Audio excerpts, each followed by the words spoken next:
Kalian pernah kepikiran nggak sih, kalau satu keputusan aja itu bisa mengubah seluruh hidup kalian?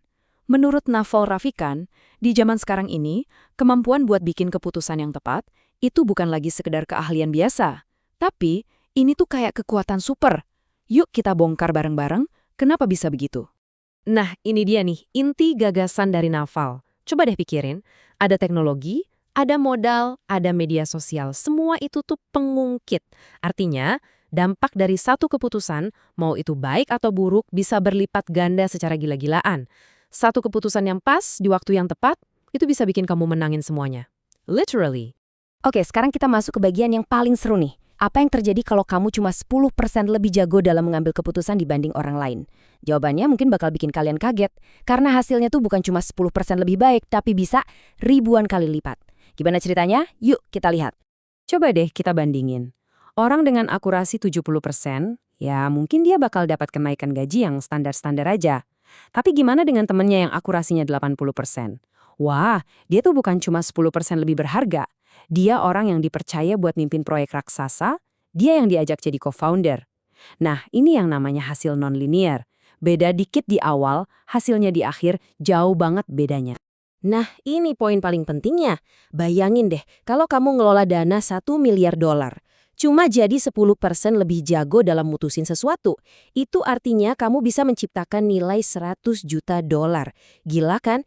Nah, pengungkit inilah yang bikin dampak dari penilaian yang jago jadi luar biasa gede. Jadi, apa sih sebenarnya penilaian atau judgement itu? Ini bukan soal IQ tinggi atau jago hafalan ya. Menurut Naval, ini kemampuan buat ngeliat efek domino dari setiap hal yang kita lakuin. Bukan cuma apa yang terjadi besok, tapi minggu depan, tahun depan, gimana. Dan setelah kita bisa lihat itu semua, kita pilih jalan yang paling untung. Oke, pertanyaannya sekarang gimana caranya biar penilaian kita bisa setajam itu? Ternyata, fondasi pertamanya kedengarannya simple, tapi jujur susah banget dilakuin. Kita harus belajar ngelihat dunia apa adanya, bukan seperti yang kita mau. Nah, musuh terbesar dari pikiran jernih itu, ya keinginan kita sendiri. Misalnya nih, kita pengen banget saham yang kita beli itu naik. Jadi ya, semua berita jelek kita cuekin aja. Atau kita pengen hubungan kita berhasil, jadi semua red flag kita pura-pura nggak lihat. Penderitaan, kata Naval, itu momen ketika realita nampar kita. Jeder, keras banget sampai kita udah nggak bisa ngelak lagi. Ketegangan itu muncul pas ada gap, ada jarak antara gue harusnya jadi orang kayak gini sama gue yang sekarang ini. Kita mikir, oh aku harus jadi pengusaha sukses, atau aku harus jadi orang tua yang sempurna. Nah, tekanan-tekanan kayak gini nih yang bikin pikiran kita jadi keruh. Kunci buat ngelihat dengan jernih itu ya relaksasi. Terima dulu diri kita apa adanya saat ini. Pernah bohong? Ya pernah lah ya. Tapi tau nggak sih, kebohongan yang paling bahaya itu justru yang kita ucapin ke diri kita sendiri. Saat kita mulai nipu diri sendiri, artinya kita udah motong koneksi sama realita. Dan ya, keputusan yang dibuat tanpa pijakan di dunia nyata itu resep pasti buat bencana. Oke, fondasinya udah dapet ya. Lihat realita apa adanya. Sekarang, ayo kita pasang software baru buat pikiran kita. Namanya model mental. Orang-orang yang jago banget ambil keputusan itu nggak cuma ngandelin pengalaman pribadi. Soalnya kan pengalaman itu bisa nipu. Justru sebaliknya, mereka tuh punya semacam koleksi kacamata yang beda-beda buat ngelihat satu masalah. Setiap kacamata ini adalah sebuah model mental, prinsip universal kayak evolusi atau teori permainan yang bantu mereka nemuin sudut pandang yang orang lain nggak lihat. Oke, kita ambil satu contoh model mental yang super ampuh, inversi. Kebanyakan orang kan nanya, gimana ya caranya biar sukses? Nah, pemikir yang jernih bakal ngebalikin pertanyaannya. Hal-hal bodoh apa aja sih yang bisa bikin gua gagal? Dengan ngindarin kegagalan, seringnya kesuksesan itu datang sendiri. Jadi fokusnya bukan nyari jalan pintas, tapi nutupin semua lubang yang bisa bikin kita jatuh. Sekarang kita masuk ke bagian yang praktis banget.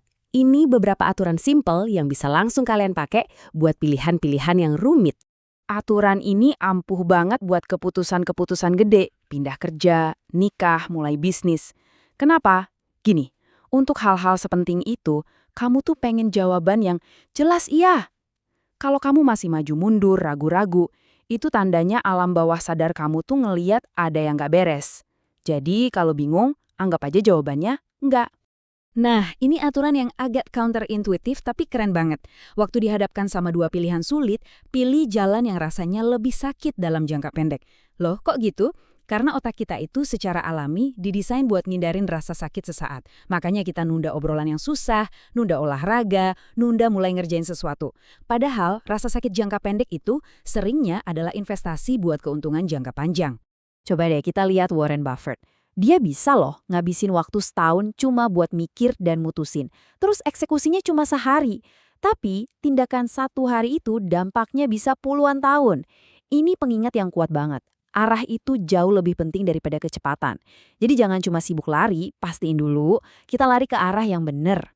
Oke, sebagai penutup, ayo kita lihat semua ini dari sudut pandang yang berbeda. Kita geser fokusnya dari sekedar gimana cara mutusin ke apa sih tujuan utamanya? Dan ini mungkin pertanyaan terpenting dari semuanya. Kita sering sibuk nyari cara terbaik buat capai tujuan, tapi kita jarang berhenti buat nanya, ini beneran tujuan yang kita mau nggak sih? Mungkin ya, puncak dari judgement atau penilaian yang baik itu bukan soal milih antara jalan A atau B, tapi soal nemuin kompas di dalam diri kita sendiri. Jadi pertanyaan buat kita semua, apa yang sebenarnya kamu inginkan?